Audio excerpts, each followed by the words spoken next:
کہ کبھی آپ نے سوچا ہے کہ انسان کی سب سے بڑی قید جیل نہیں ہوتی بلکہ وہ خیالات ہوتے ہیں جنہیں وہ آخری سچ سمجھ بیٹھتا ہے۔ ایک لمحے کی کیفیت، ایک محدود تجربہ، اور انسان پوری زندگی اسی کے پیمانوں سے دنیا کو ناپنے لگتا ہے۔ وقت بدل جاتا ہے، زمانے بدل جاتے ہیں، علم کے دروازے کھلتے رہتے ہیں، لیکن کچھ لوگ اپنے ذہن کے پرانے کمرے سے کبھی باہر نہیں نکلتے۔ وہ جدید موبائل تو خرید لیتے ہیں لیکن شعور اپ ڈیٹ نہیں کرتے۔ وہ زمانے کے ساتھ لباس بدل لیتے ہیں مگر سوچ اب بھی 2G میں قید رہتی ہے، اور پھر وہ ہر نئی حقیقت کو گمراہی سمجھنے لگتے ہیں۔ ان کی سب سے بڑی کمزوری یہ نہیں کہ وہ کم جانتا ہے، بلکہ یہ ہے کہ وہ کسی ایک لمحاتی کیفیت، ایک محدود تجربے یا ایک جزوی ادراک کو کامل حقیقت سمجھ کر ہمیشہ کے لیے اس کا اسیر ہو جاتا ہے۔ یہی جمود پھر رفتہ رفتہ عقل پر پردہ ڈال دیتا ہے، بصیرت کو محدود کر دیتا ہے، اور انسان زمانے کی تبدیلیوں، فکری ارتقاء اور شعوری وسعتوں کو سمجھنے کے قابل نہیں رہتا۔ اکثر ایسا ہوتا ہے کہ کسی شخص پر زندگی کے کسی موڑ پر ایک خاص روحانی، فکری یا جذباتی کیفیت طاری ہوتی ہے۔ اسی کیفیت میں اسے کچھ حقائق منکشف ہوتے ہیں، کچھ باتیں سمجھ آتی ہیں، اور وہ انہی کو حرف آخر سمجھ لیتا ہے۔ پھر وہ ساری زندگی، ہر انسان، ہر فکر، ہر نظریے اور ہر تبدیلی کو اسی ایک محدود پیمانے سے ناپنے لگتا ہے۔ حالانکہ حقیقت یہ ہے کہ کیفیتیں جامد نہیں ہوتیں، شعور ایک مسلسل سفر ہے، اور علم ایک ایسا سمندر ہے جس کی کوئی آخری حد نہیں۔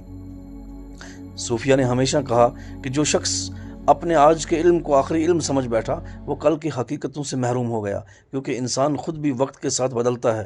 اس کی عقل، تجربہ، احساس، مشاہدہ، حتیٰ کہ اس کے سوالات تک بدل جاتے ہیں۔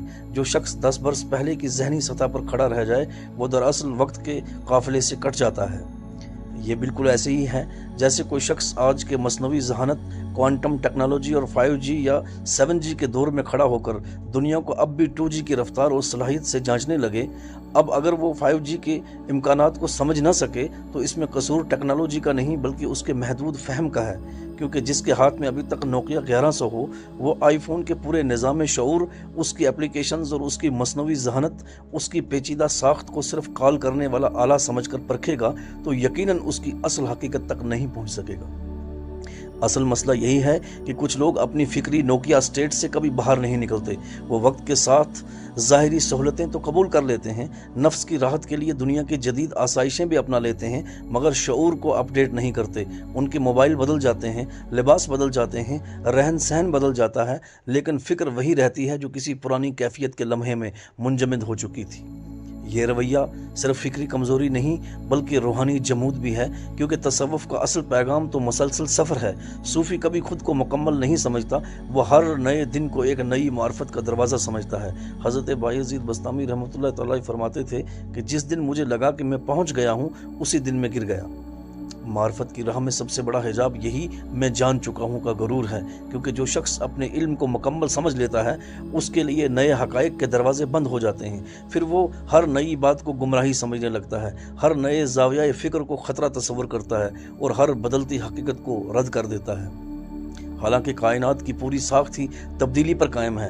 دریا بہتا رہے تو دریا ہے، رک جائے تو دلدل بن جاتا ہے، ہوا چلتی رہے تو زندگی دیتی ہے، ٹھہر جائے تو تعفن پیدا ہوتا ہے۔ انسان کا شعور بھی اگر مسلسل حرکت میں رہے تو معرفت پیدا کرتا ہے، اور اگر ایک مقام پر منجمد ہو جائے تو تعصب جنم لیتا ہے۔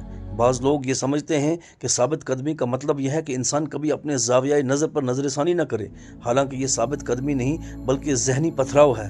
حقیقی استقامت یہ ہے کہ انسان حق کی تلاش میں ہمیشہ زندہ رہے۔ اگر آج اسے کل سے بہتر حقیقت نظر آ جائے تو وہ تکبر کی وجہ سے اسے رد نہ کرے۔ ایک درویش نے کسی سے پوچھا، کامل انسان کون ہے؟ اس نے جواب دیا، وہ جو ہر روز اپنے کل کے بعض خیالات پر شرمندہ ہو جائے، کیونکہ اس کا مطلب ہے کہ وہ آج کل سے زیادہ جان گیا ہے۔ معاشرے کا المیہ یہی ہے کہ یہاں بہت سے لوگ اپنے محدود تجربے کو آفاقی سچ سمجھ بیٹھے ہیں، پھر وہ ہر اس شخص کو غلط قرار دیتے ہیں جو ان کے فکری سانچے میں فٹ نہ بیٹھے۔